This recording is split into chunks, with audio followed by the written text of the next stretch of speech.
remains to be seen.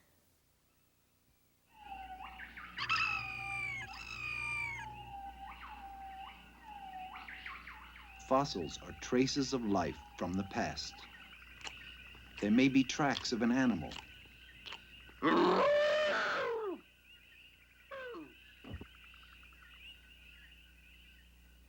or its bones which become buried in the mud. Millions of years pass. The ocean covers the land. Water seeps into the bones, leaving minerals, which turn the bones to stone. The mud becomes deeper and heavier. More years pass. The ocean floor lifts and becomes dry land again. More years pass. Eventually, the mud containing the bones also turns to stone. The river wears away the stone. The fossil is any trace of life from the past.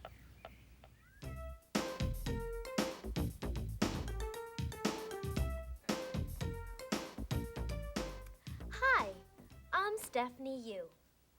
How do we know what dinosaurs really look like, even though they lived millions and millions of years ago?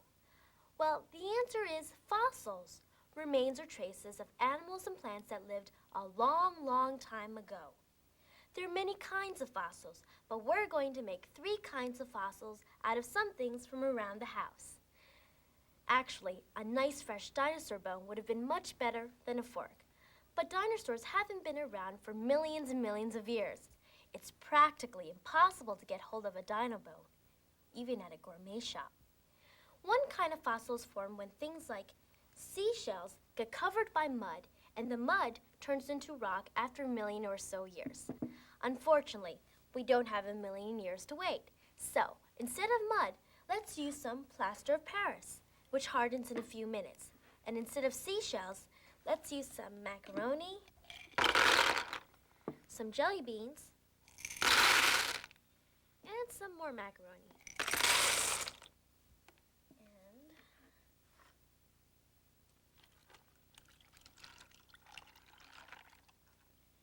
And let's see.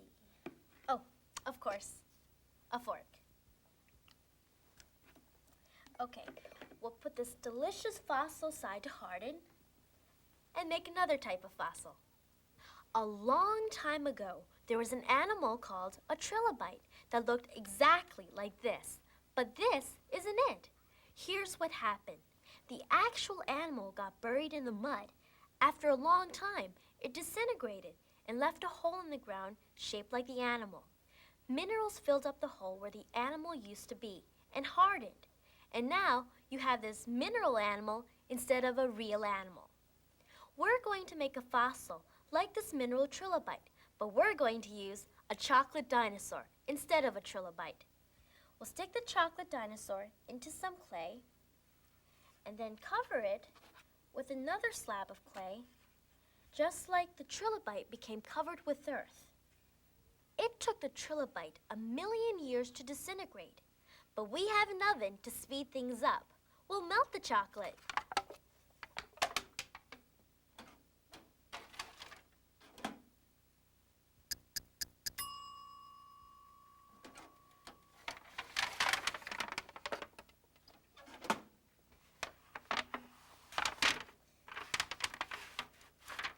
Now we'll just pour out the chocolate.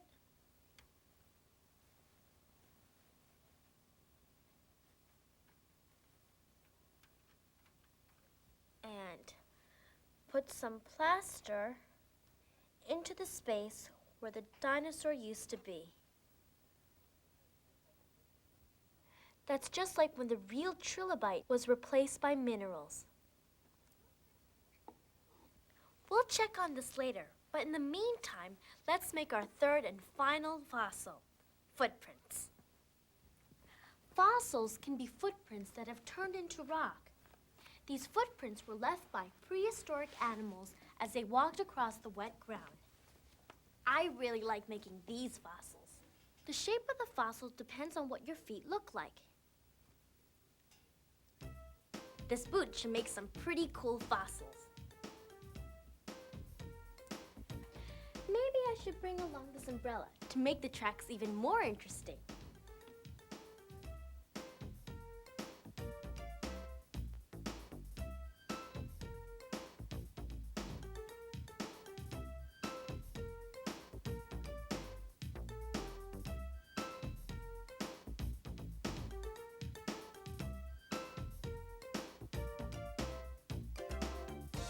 I'll be back.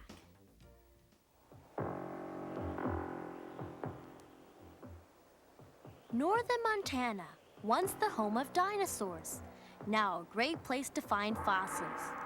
Miguel's there at a dig. Digging into the past, that's this man's specialty. Dr. Jack Horner is a paleontologist who tries to figure out from fossil evidence what life was like millions of years ago.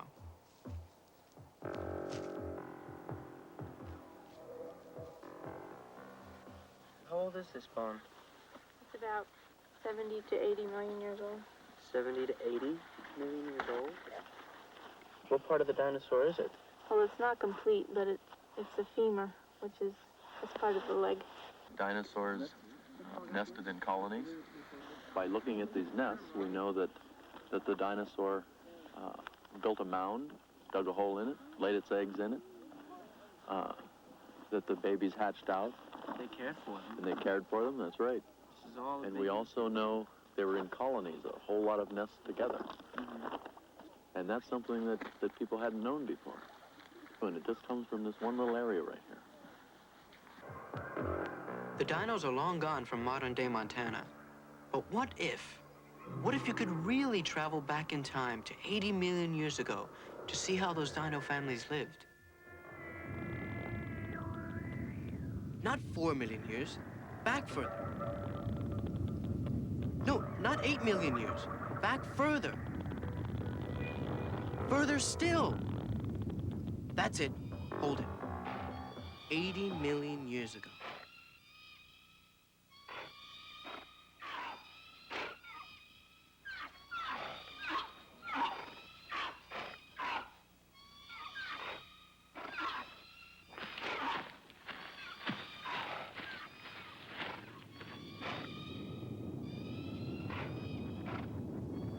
Because of a sudden event 80 million years ago, possibly a volcanic eruption, the bones of entire families of dinosaurs were preserved here.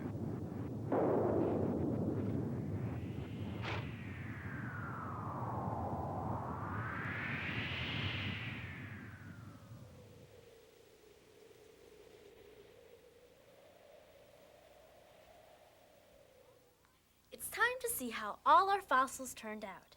Remember our macaroni medley fossil? Pasta preserved for posterity. I wonder if our fossil footprints have dried. Yep, hard as rock. Look, there are the bare feet, and the boot, and the umbrella. Now let's take a look at our chocolate dinosaur fossil. Look at that. The plaster we poured in has hardened and made a plaster dinosaur, the same shape as the chocolate dinosaur. A lot of times scientists just find a small part of the fossil, and from that, they have to figure out what the whole fossil looks like.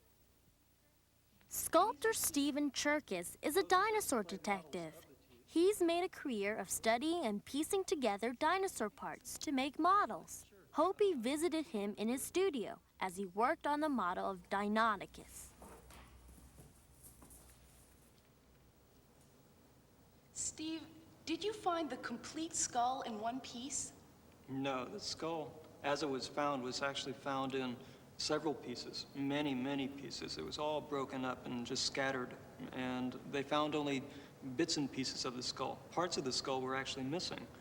Well, how did you figure out how to put it together? Well, first you take all the pieces, and, well, let's go over here, and I'll show you actually how we actually compare everything and put it all together. Okay. And this is the beginning stage of a puzzle.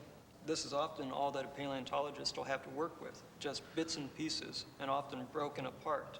So what we have to do here to reconstruct what the animal looks like is try to identify which bones belong to what part of the body, and then stick everything together. So why don't you try to find first the beginning. Okay. That's the upper jaw because it's very large. The bottom jaw? Right. And it would go like that. Right. Maybe this. It's delicate, like a jawbone would be. Mm-hmm. This is, of course, the upper jaw, but you missed this part. This is actually his nose. That's his nostril right there. And that's the very front tip of the dinosaur. What are we gonna do when we finish putting in the teeth, Steve? Well, then we'll add the lips. Lips? Dinosaurs had lips? Sure they did. Well, how do you know? Do you have fossils of lips? No, not the actual fossil lips. They weren't preserved, but we have some great clues that tell us that they probably existed. If you look on the jaws, there are little markings, little pits. Mm-hmm. Now, these markings are where the lips would attach. And we know that by comparing these kind of markings with other animals of today, live animals. If you look at their skeletons real closely, they'll also have very similar markings. And if you look at the live animal and notice that they have very thick, fleshy lips, more than likely... Deinonychus had lips. Exactly. This is the bone, the skull of an iguana, a reptile that's living today. You remember the pits on the upper jawbone showing where the lips actually attach. And here's the eye. Look at the eye of Deinonychus. Now, the eye would fit in this opening here. It's very large. So it's probably a really large eye, just like in the iguana. Well, the opening for the eye on an iguana is very large, but I've got a surprise for you. Just a second. Okay. Here is a live iguana. You can actually see the eye is very small in reality compared to the opening in the skull. The opening for Deinonychus's eye is very large, but just like the eye on the iguana, there are muscles that would be around the eye, which help move the eye. Therefore, the eye itself is actually much smaller than the opening. Looking at a fleshed-out animal and then looking at the skeleton of the fleshed-out animal gives you a much more exact picture. Living animals give us all kinds of information that we would never otherwise have. Fossils are remains of past life, traces of plants and animals that lived millions of years ago. There are different kinds of fossils, and they're formed in different ways. I made fossils in just a few minutes, but real fossils take millions of years to form.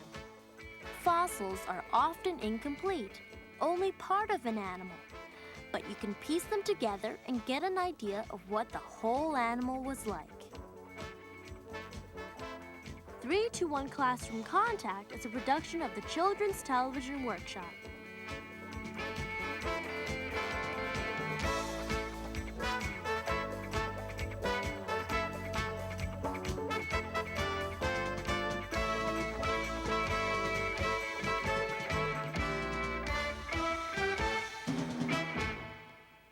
To purchase video cassettes and a teacher's guide for programs in this series, call 800-228-4630.